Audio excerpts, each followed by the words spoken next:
Good morning, everyone.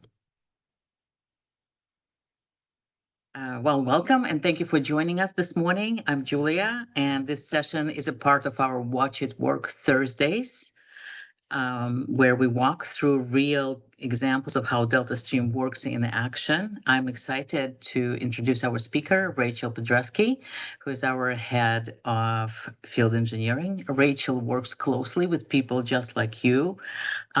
So she brings in very practical hands-on approach and view of real-time data and streaming workflows. So with that, Rachel, I hand it over to you. Fantastic. Thank you so much for the warm welcome. As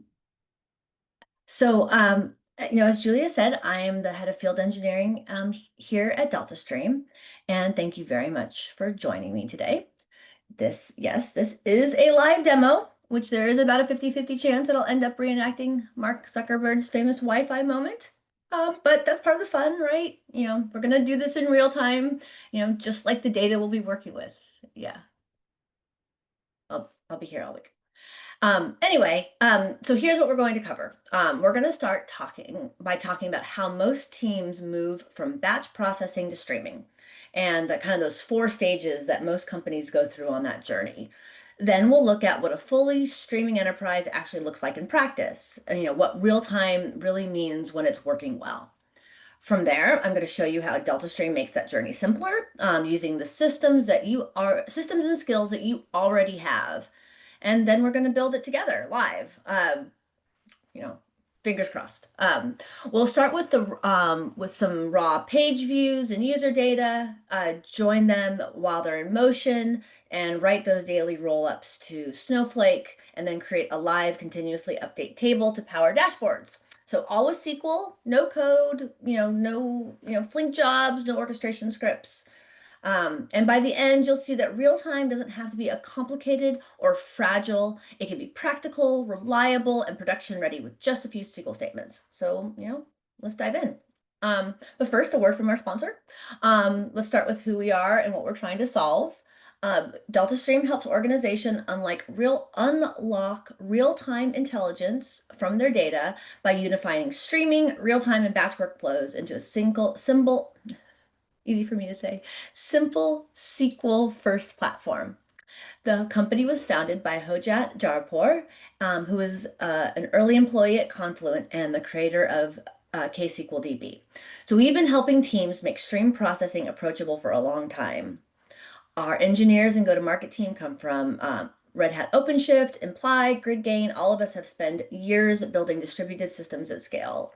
And we're backed by NEA, Sanibel, and Galaxy, investors who see real-time analytics as the next big shift in data architecture. Let's be honest. Most teams still live in a batch world.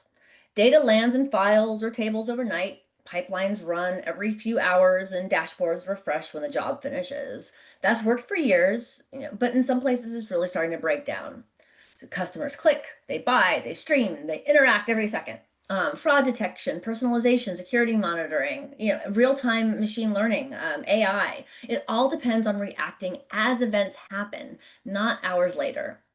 So typically what we see is that most teams start experimenting with streaming. They spin up Kafka, maybe they connect to Bezium or Kinesis, they write consumers, and they quickly realize that it's not just about faster data, it's about consistency when data never stops arriving. And so that's where most teams actually get stuck, not because streaming isn't valuable, but because running and maintaining it has been hard. You need checkpointing, state recovering, schema evolution, late event handling, scaling, all these things take real expertise. Just starting a little toy that might work in the lab doesn't necessarily mean that it's going to work in production. So the challenge isn't deciding that you need real time, it's doing it without building your entire stack, hiring hordes of engineers, and spending a lot of money in development cycles. So let's take a look at what a mature streaming enterprise actually looks like. On the far left, you're continuously ingesting data. Kafka topics, CVC streams from databases, maybe objects notifications from S3. And so next is where you enrich, you join, you filter, you aggregate the data in motion. So pipelines aren't just jobs that start and stop. They're always on, constantly producing current results. Then we store. Real time doesn't mean transient. You still persist data into Iceberg, S3, Snowflake, Databricks. But instead of nightly batch inserts, events stream in continuously, so the tables are all always up to date. So then after that, you serve the data. You have to make the data available to people through dashboards, APIs, or internal services that can query against these fresh, consistent data. Kind of like bread. You want it hot and fresh. That's how you want your data. And often within seconds of it being generated. And finally, you act. Once the data is trustworthy and live, you can trigger alerts, drive personalization, feed machine learning models, have up-to-date LLMs or AI initiatives or AI agents all automatically. So that's what a streaming enterprise looks like, a continuous flow that connects ingest, processing, storage, and serving in one motion. And historically, to get there, you'd have to wire together Kafka, Flink, Spark, Airflow, Snowflake, Iceberg, ClickHouse, each with its own configs, connectors, and on-call rotations. So that's why most teams never reach this stage. It's expensive, it's fragile, it's complicated, and that's why, and this is the gap that DeltaStream was designed to close. So you don't have to rebuild everything to move from a level 1 enterprise, so batch only, to a streaming enterprise level 4. You may already have Kafka. You probably have databases. Maybe you're landing data in S3 or Snowflake. Those systems will stay in place. DeltaStream sits in the middle as the streaming backbone that ties them together. You write SQL, you probably do this already for your batch workloads. We handle the operational complexity, checkpointing, state management, scaling, and recovery. The same pipeline can stream to Iceberg for historical analytics, power live dashboards in ClickHouse, or feed downstream apps, all with one single definition. So there's no Kafka Connect configuration, no glue code, no separate batch and stream pipelines to reconcile. You go from periodic loads to continuous data using the tools you already know. And that's what we mean by streaming without the rebuild. So that's the journey. Let's look at the actual architecture behind the DeltaStream platform. This is the system that you're going to see in the demo in a few minutes. At the bottom, you see the data layers that teams already rely on. Kafka, Red Panda for streams, Pulsar and Kinesis for some environments, and CDC for databases for operational data. On the storage side, you have object stores like S3 and platforms like Snowflake and Databricks. DeltaStream connects directly to these systems. There's no external connectors, no extra services to manage. In the middle is the DeltaStream Fusion platform. This is where execution engines live, but you never operate them directly. Streaming analytics runs on Flink, batch analytics runs on Spark, and real-time analytics runs on ClickHouse. DeltaStream abstracts all of that behind a single SQL interface. You're not wiring together checkpoints or state backends or job definitions. DeltaStream handles state management, scaling, and recovery across all 3 engines. One benefit is that the SQL statement can produce multiple outputs at the same time. A streaming join can write back to Kafka, land a daily table in Snowflake, and update a short window view in ClickHouse without building 3 pipelines. At the top are the downstream use cases that this unlocks. Machine learning pipelines fed by continuous features, AI agents, telemetry, IoT data, all that needs to be enriched in motion, real-time scoring, customer 360, fraud detection, and anywhere where freshness and consistency matter. The key point is that DeltaStream gives you a unified path from ingest to processing to storage to serving without you needing to run Flink, Spark, or ClickHouse yourself. Everything runs in your environment if you choose BYOC, but the operational burden is off your plate. This is the foundation for the live build we're about to walk through. The demo will show you how all of these pieces fit together using the exact SQL layer that sits across the platform. So the SQL query is the bridge from the architecture to your day-to-day work. This single language, as I mentioned earlier, expresses streaming logic, batch rollups, and real-time serving. So even though you write the single SQL, DeltaStream translates that SQL into the right execution plan with the right state and right consistency guarantees and chooses the right engine for it. So for streaming data, stream processing data, it's going to use Flink. For doing queries against Iceberg data or S3 data, it's going to use Spark. And for doing materialized views, it's going to use ClickHouse. So this is what streaming looks like. Up until now, it meant new frameworks, new configs, and a lot of overhead. In DeltaStream, it's all just SQL. There's no Flink jobs to deploy, no YAML, no code to compile, no connectors to manage. And under the hood, DeltaStream handles checkpointing, state, scaling, and exactly one semantics.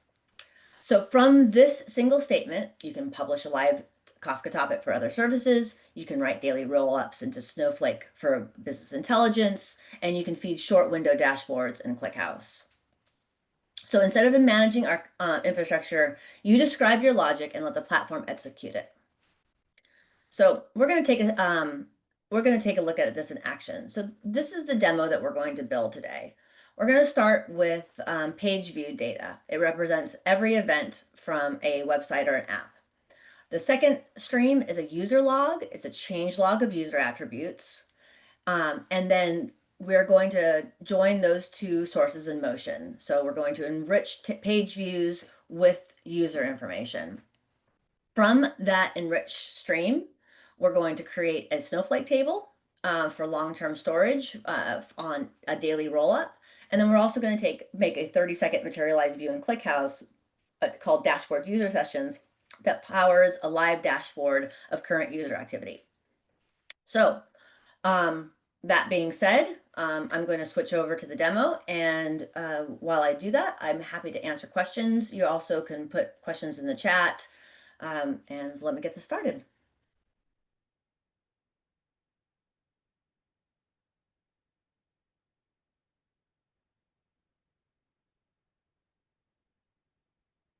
Any questions? Are you shy?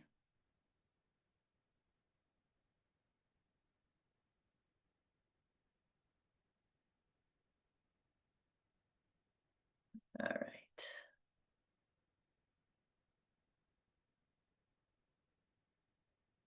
It's always fun to try to find all your different windows, where you are, where you have to be.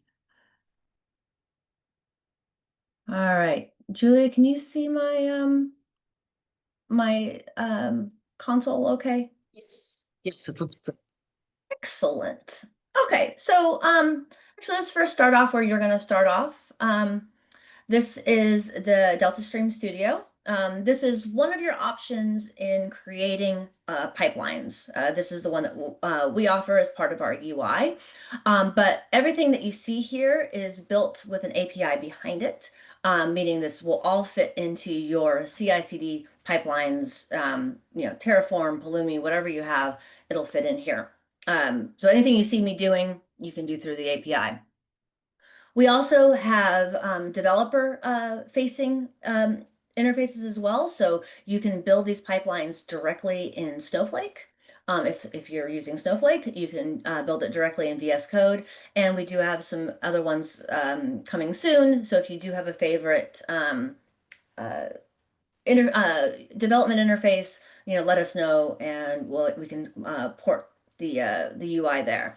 But I'm going to just start with the one that we offer as as something to start with.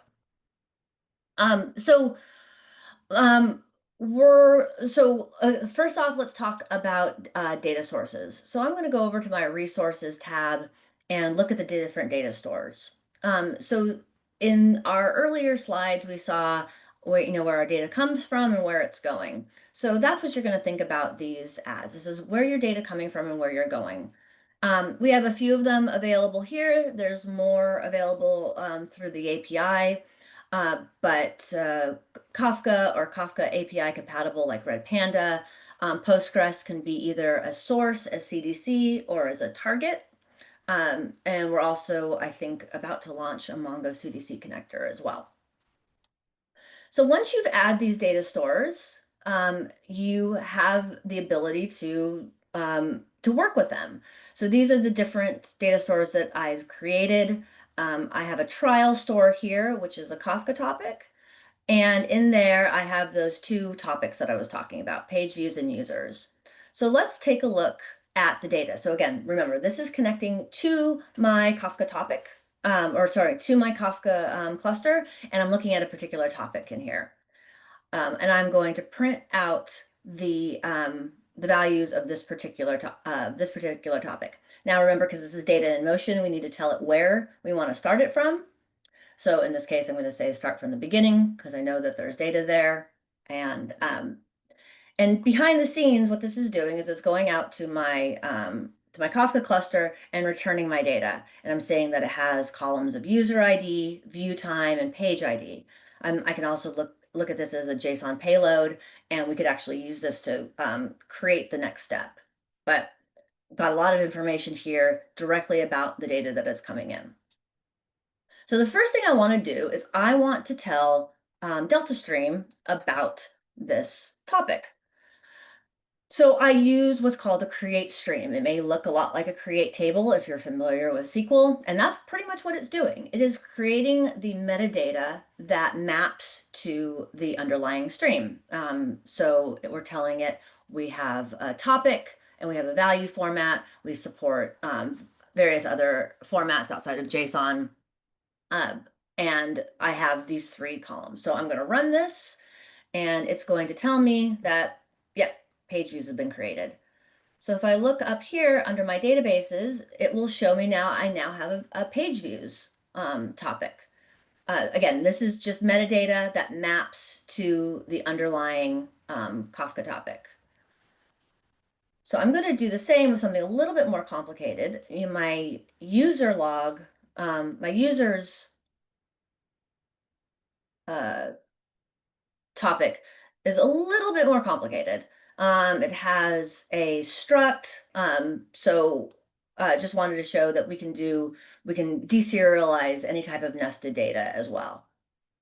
So this is creating a change log, which is very similar to a stream. The difference between a change log, it's for slowly changing dimensions. It has a primary key associated with it. So far so good. We have a page view and we have a user's log. So the next thing that we were going to do is join these two streams together. So if you've ever worked with Kafka before, you might know that joining data in Kafka is not a simple task.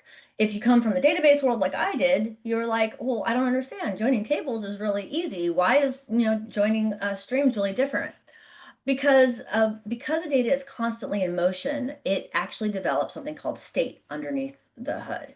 And deciding when a join happens, when it's constantly in motion, is actually a fairly complicated topic. And this is one of the things that Flink does really, really well. So this is why we chose Flink as our stream processing engine. But the way that we've exposed it to the end user is very database-like. So I'm going to go ahead and run this. Notice that it looks just like standard SQL. I'm creating a new stream. If I wanted to, I could even save this into its own Kafka topic or Kinesis topic. And I've given it a few hints. I'm saying starting position equals earliest. And if you are a more advanced stream processing user, you can give any type of hints that you want here. What this is doing behind the scenes is taking those two Kafka topics that I built, page views, users log, it's joining them together, but it's spinning up a Flink job. And that Flink job it's going to run by itself.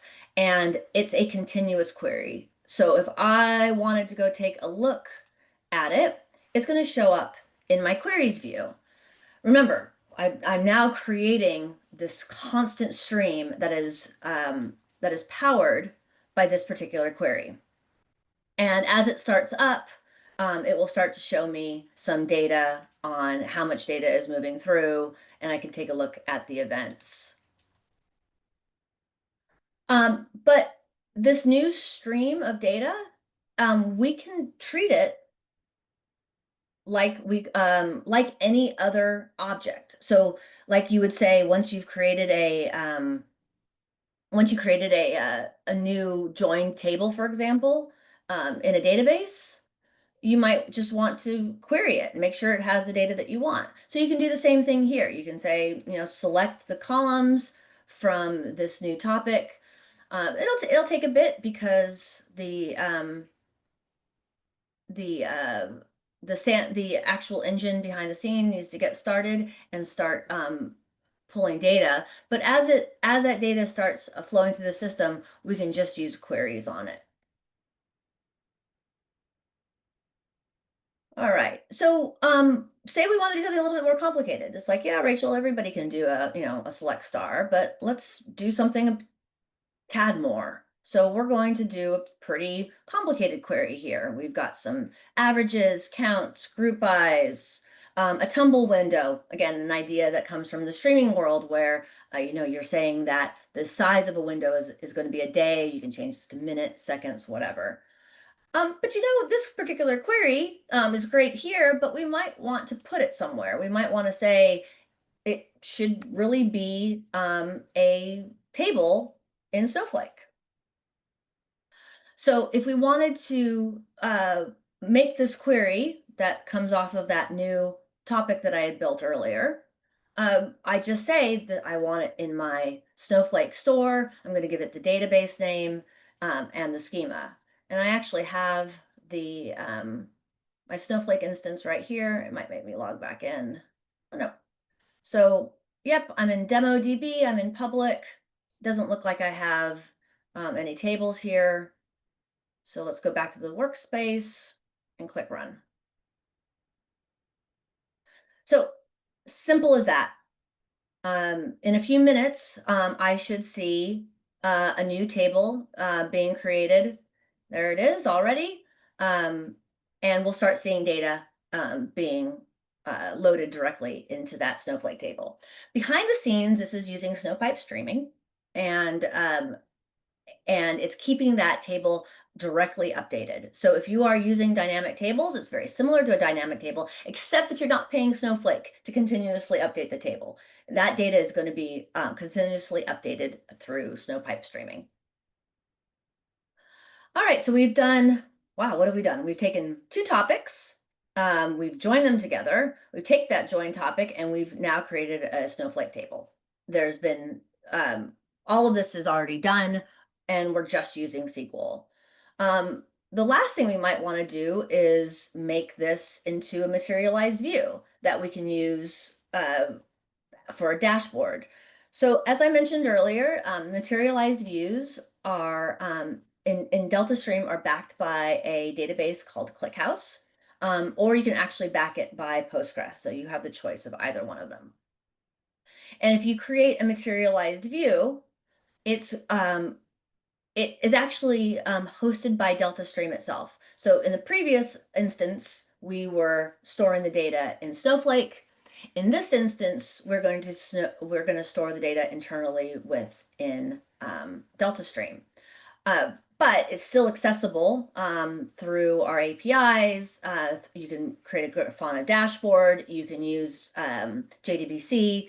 You can access this materialized view like you would any other. So it's just one less piece of technology that you have to manage. So if I wanted to query this particular materialized views, dashboard user sessions, yep, we'll go ahead and run that. Oh, still being created. Sorry, I'm too fast. But it gave me a nice error saying, give it a little time for this particular materialized view to start working out. So DeltaStream will then lay out your pipelines for you. So you can see directly within here. Sorry, need to make it a little bit more viewing. But so here's the query that I wrote that joined the tables. And here are the two queries, one that's feeding my Snowflake table and one that's getting started for my materialized view. And if I wanted to look at these queries, it will show me the SQL that I used, and it will give me some basic metrics. We're not running a hugely fast stream here, but it's going to tell me how much data that I have running through my system. So I think what that took 12 minutes, about 10 minutes, including all my, as the kids say, yapping, to build a full functional pipeline, taking data from Kafka and landing it in Snowflake, and also providing you a materialized view that you can query at any point. Let's see if we've got some data running now. Not quite yet. So in the meantime, while my pipelines continue to warm up, is there any questions? I'd like to open the floor to questions. Oh yeah, there are quite a few, Rachel. Great. There are few questions in the chat. If you can say, for teams that are still batch heavy, what's the low risk first step towards streaming? So for the teams that are batch heavy, what are the first streams towards streaming?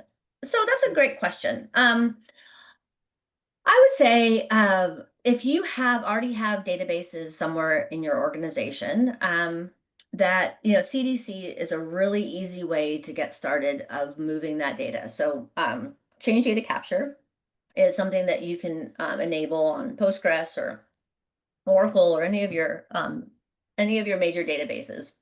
And what it does is it actually reads from a write-ahead log or a read replica. So it doesn't put any stress necessarily on your operational system, but it will stream out changes that's happening as they work. So you can make something really simple.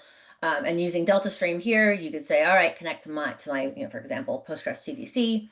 I'm going to do a couple of changes to take the data from that raw operational state, maybe do some aggregations like I showed you earlier, and then pop that into Snowflake or Databricks, or maybe just Iceberg if you were trying to do something that's a bit more cost effective, as they say.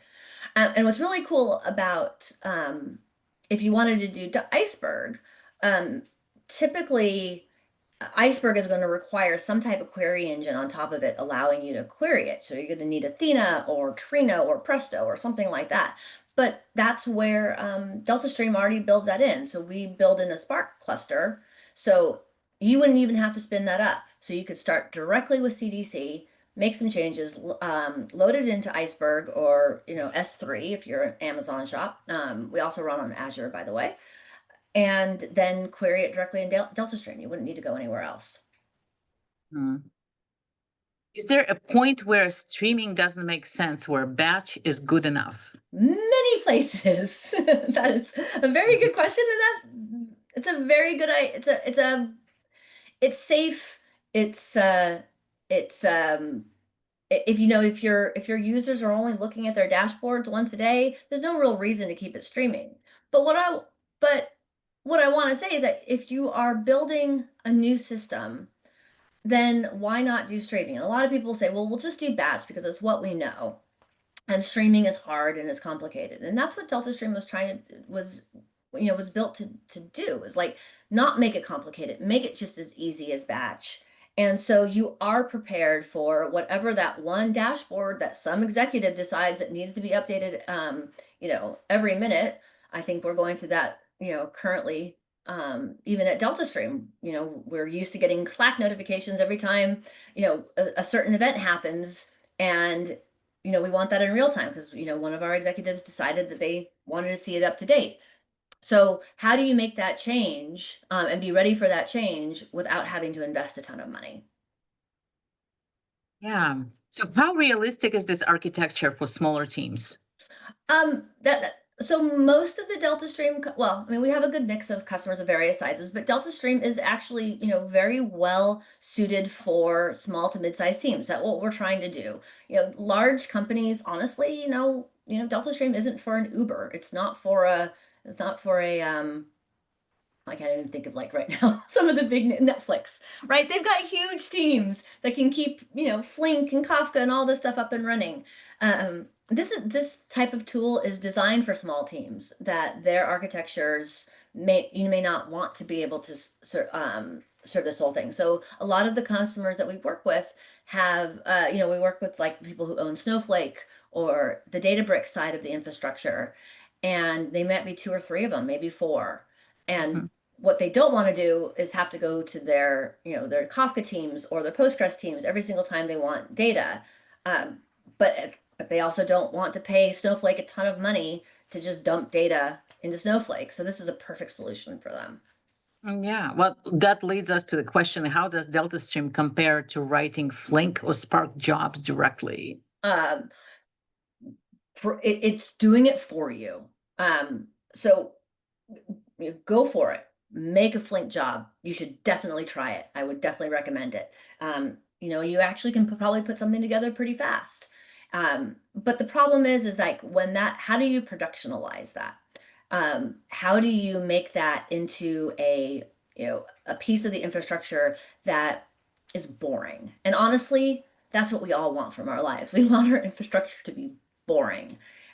So if you want to live on the edge, go for it. Write your Flink and your Spark jobs, and then try to manage them and then scale them. And go to spend half your life learning about all the tips and tricks to what is the latest and greatest knob on this particular open source project.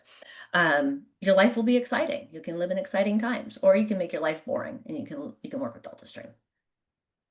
All right. So we have also a few questions in Q&A tab. Would you like to go for that, or did you want to Sure. return? All right, so let's do it. So if we join multiple live streams or mix historical tables with new streaming data, what techniques does DeltaStream use to maintain referential integrity without inflating storage costs or producing duplicate joins? Interesting. All right. So let me look at this. We're going to live stream is historical tables with new streaming data. What techniques does use to maintain? So behind the scenes, DeltaStream is an exactly once system. So as data is streaming in, you are able to do your joins. It's going to manage the state for you. If there's a stoppage for some reason, DeltaStream is designed to go back to the last processed data, either through what's called offsets, through timestamps, or you can actually just give it the query ID where it was. So how does it maintain referential integrity? DeltaStream doesn't necessarily maintain referential integrity for you. If your downstream system does manage referential integrity, it's up to you to make sure that the query processing that you build is going to not create those duplicate rows. So if you do see duplicates coming through on your system, there's different ways of flagging them. In CDC, on the Debezium envelope, you can see if a piece of data is an insert, and then be able to see if it's a duplicate by looking at the primary key. So there's different SQL techniques that you can use for that. Great. Here's a good question. The examples you provided are awesome. How does this relate to saving costs in Snowflake? Convincing the powers that be to make changes is easier than money are involved. Yeah, that's great. So I actually did my own benchmark on this, and we have some customers that see about a 75% reduction in costs. So let's think about this, right? If you are doing the more what I call ELT type of transformation, so you're taking data from your source systems and you're just doing a one-to-one copy and dumping it into Snowflake or into Databricks, and you create a bronze or a raw layer. Then from your bronze or your raw layer, you're doing, maybe DBT jobs or Airflow or something to take that data from bronze and transfer it to silver. And then you take your silver data and you transfer it to gold. You may not use the medallion architecture terminology, but that's what a lot of teams are doing. And that runs up your Snowflake costs incredibly. So what we're trying to say in terms of saving money is shift this left. We're calling it shift left, and run those SQL queries that you would be running in Snowflake and run that on your data in DeltaStream. And then you're only putting into Snowflake your gold tables, the tables that are going to be end up being used by your end users. Now, that's exactly why we have created a UI that fits directly into Snowflake. So if you're used to using Snowflake and you're using that as your development environment, you can actually download the DeltaStream app and run it in inside of Snowflake, and it will still do the processing within DeltaStream before it lands into Snowflake. So you don't have to leave your, your comfortable work environment. So that's how I would convince the powers that be to do it. And we have a number of good use cases out there of exactly how much money you can save in just compute storage. And then if you're using dynamic tables, oh my, like we can save you so much money on dynamic tables. Ooh, hopefully nobody from Snowflake's on the call. Right. So here's another question that involves Snowflake. Let's say we start from DeltaStream first perspective. If we want the best possible environment, what is the best partners like Snowflake for cloud storage, Kafka, Flink, etc.?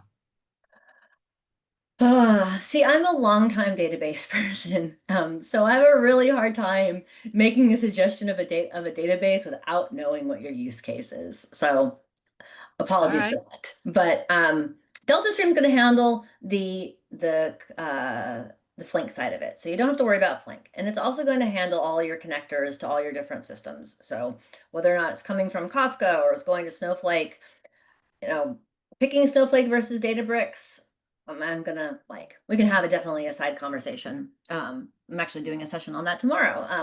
Which one is better for what use case?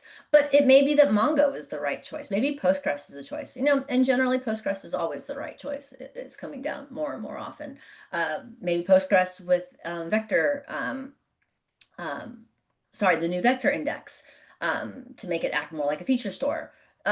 So if I was just gonna say, I would say do something simple like MSK, DeltaStream into Snowflake, and you could be ready to go in just as long as it took us today. All right. So we operate a hybrid environment where some workloads run on Azure and others in AWS. How does DeltaStream handle cross-cloud streaming?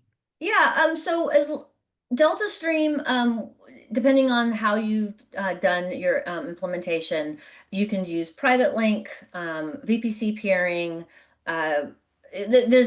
We have a lot of very secure ways of going from different places to get your data from one place to another. And so since we run on both AWS and Azure, I used AWS examples there, but we have the same functionality in Azure. So it would just be a matter of working with your infrastructure team to make sure that the DeltaStream VPC had access to your sources and sinks. I have one more question here, Rachel. We often have multiple ingestion streams hitting overlapping data sets like CDC feeds and event streams from different services referencing the same customer or transaction tables. How does DeltaStream detect and prevent duplicates? That's the power of SQL right there, right? You can use left outer joins or right outer joins, or I would definitely, again, my background in SQL, I would definitely be using SQL to make sure that I was getting the right data from the right system. But as they're coming in, and if the primary key or the key that you're trying to join on is similar, or maybe you have to do some transformations, maybe you have to cast it, or you need to convert it, but you do that first, and then as soon as you get to the place where you can do a lookup or a check, you can use SQL for that. Well, that's what we have for questions here. You guys are welcome to ask more. Just put them either in the chat or Q&A tab. Right, or you're welcome to, let's see, where is my presentation? I think we also have a, I think we also have a hello@DeltaStream available. If you wanted to send an email, I'm happy to have a chat offline about how all of this works in real life. Yeah, thank you very much, everyone, for spending part of the morning with us. Really appreciate it. And of course, would love to hear back from you. Has this been helpful?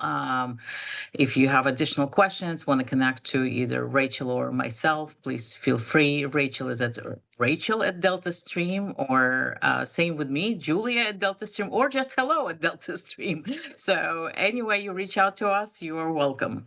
And with that, it was so good to see you. It was a good outcome in this event. And thank you, Rachel, for this very fun presentation. You're very welcome. Have a great day, everybody. All right.